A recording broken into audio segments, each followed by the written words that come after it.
కర్ణుడి గురించి మనందరికీ బాగా తెలుసు. మహాభారతంలో కర్ణుడి పాత్ర ఎలాంటిది అంటే కర్ణుడు లేకపోతే మహాభారతం లేదు అన్నట్టుగా ఉంటుంది. అసలు మహాభారతం మొత్తంలో అత్యుత్తమ యోధుడిగా కూడా చెప్పుకుంటూ ఉంటారు. స్వయంగా శ్రీకృష్ణుడంతటి వాడే కర్ణుడి యొక్క ధనుర్విద్య ప్రావీణ్యం గురించి అద్భుతంగా వర్ణించాడు. అంతటి మహాయోధుడికి అంతిమ సంస్కారం ఎవరు చేశారో తెలుసా? అసలు కర్ణుడి అంతిమ సంస్కారం ఎలా జరిగిందనేది తెలుసుకోవడానికి ఈ వీడియోని చివరి వరకు స్కిప్ చేయకుండా చూడండి. ఇలాంటి ఇంట్రెస్టింగ్ వీడియోస్ కోసం మా ఛానల్ని సబ్స్క్రైబ్ చేసుకుని పక్కనున్న బెల్ ఐకాన్ని నొక్కడం మర్చిపోకండి. మనందరికీ సూర్యపుత్ర కర్ణుడి యొక్క జన్మ వృత్తాంతం గురించి బాగా తెలుసు.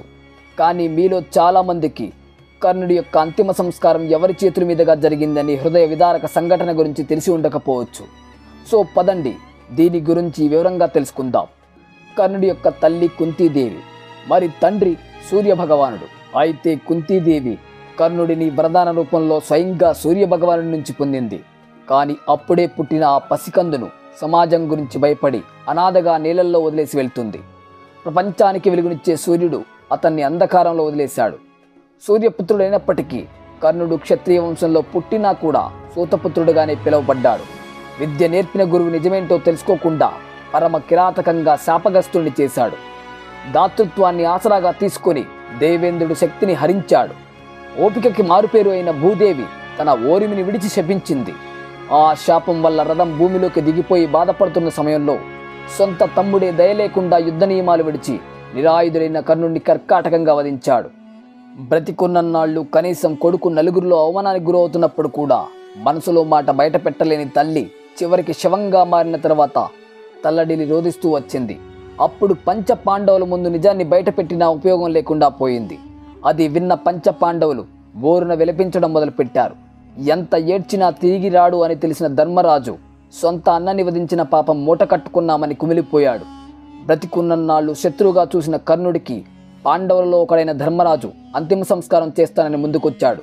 కానీ ఇంకోవైపు కర్ణుడికి ప్రాణమిత్రుడైన దుర్యోధనుడు కర్ణుడి పార్థివ దేహం మీద సర్వ హక్కులు తనవేనని, కర్ణుడికి సంబంధించిన ప్రతి ఒక్కటి అతనికి దానంగా ఇచ్చాడని గర్వంగా చెప్పుకుంటాడు. నిండు సభలో సూతపుత్రుడని అవమానించిన నాడు అతని ధనుర్విద్యా బలాన్ని చూసి అంగరంగ వైభవంగా అంగరాజుగా సత్కరించి ప్రాణమిత్రుడిగా చేసుకున్నాను. కాబట్టి అతనికి అంతిమ సంస్కారం చేసే అధికారం పూర్తిగా నాదే అంటాడు. కర్ణుడి అంతిమ సంస్కారం విషయంలో సాక్షాత్తు శ్రీకృష్ణుడు కూడా మాట్లాడకుండా వారి ఇరుపక్షాల యొక్క వాదోపవాదాలు వింటూ ఒక మధ్యవర్తిగా నిలుచుండిపోయాడు. సమస్త మానవ జాతికి మార్గాన్ని చూపే శ్రీకృష్ణుడు మధ్యస్థంగా ఉండి పాండవ పుత్రులతో ఏమని చెప్తాడంటే, దుర్యోధనుడు ఎప్పుడు కర్ణుడికి అండగా నిలుస్తూనే వచ్చాడు. మానం సమ్మాన అవమానాలలో కూడా అతడి మీద పూర్తి విశ్వాసం చూపించి అతన్ని సొంతం చేసుకుని అండగా ఉన్నాడు. కర్ణుడికి లభించిన ప్రతి ఒక్క సత్కారం, అధికారం సర్వం దుర్యోధనుడి ద్వారానే లభించాయి. పాండవులు కానీ వారి తల్లి కుంతీదేవి కానీ ఎప్పుడూ కర్ణుని వారిలో ఒకరిగా చూడలేదు, ఒక యోధుడిగా కూడా గుర్తించలేదు. ఎలాంటి కారణమైనా కానీ ఒక వ్యక్తిని వదులుకునే వారి కన్నా వెంట ఉండి కలుపుకొని ముందుకు వెళ్ళేవారే గొప్పవారు. అతని మంచి చెడులు అన్నీ తెలుసుకొని వారిలో కలుపుకొని అతన్ని సొంతం చేసుకున్నాడు. కాబట్టి దుర్యోధనుని మిత్రతకి సాటి లేదు. వీటన్నిటి కారణంగా కర్ణుడి అంతిమ సంస్కారం చేసే అధికారం దుర్యోధనుడికే లభిస్తుందని శ్రీకృష్ణుడు తీర్మానిస్తాడు. ఈ విధంగా శ్రీకృష్ణుడు చెప్పిన దాని ప్రకారం కర్ణుడి యొక్క అంతిమ సంస్కారం దుర్యోధనుడి చేతుల మీదుగా జరుగుతుంది. కానీ అదే సమయంలో పాండవులందరూ అక్కడే ఉన్నారు. కాబట్టి వారి పెద్దన్నని కోల్పోయిన కారణంగా శోకసంద్రంలో మునిగిపోయి ఉంటారు. అయితే ఇప్పుడు ఈ వీడియో చూసిన తర్వాత మీకు ఒక క్లారిటీ వచ్చి ఉంటుంది కదా, కర్ణుడి అంతిమ సంస్కారం ఎవరి చేతుల మీదుగా జరిగిందనేది వివరంగా తెలుసుకున్నారని భావిస్తున్నాను. ఇది ఫ్రెండ్స్ ఇవాల్టి వీడియో. ఈ వీడియో మీకు ఎలా అనిపించిందో కామెంట్స్లో తెలియచేయండి.